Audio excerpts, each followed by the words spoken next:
Go into the setup menu and turn off the NVR. Let it sit for a couple minutes. The fan will still be running. Then you need to come back here and flip the power switch to off.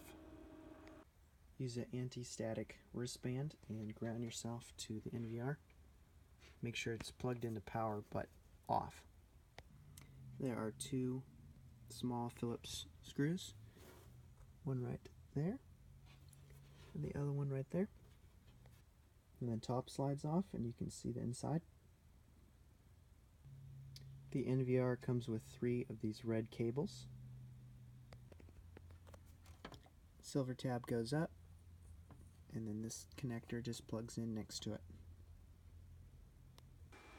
Alright, device is powered up.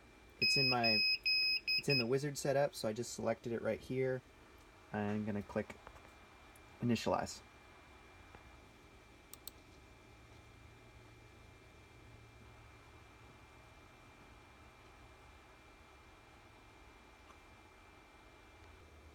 Alright, so with the built-in hard drive, it was showing me, I had it recording for a while, but it was showing me like 1400 and gigabytes. So now, and it was showing 0 on the new hard drive. Now they both show their correct storage. So I'm gonna just keep going through the wizard, but that's about it. I'll show you how to set it up if you don't go through the wizard. Alright, so you would right click, select menu, and you go to HDD, General, and you would select whatever hard drive you need to and hit initialize.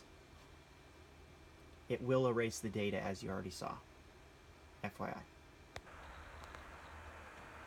I am going to add some 3M tape to the bottom of the new hard drive just to hold it in place.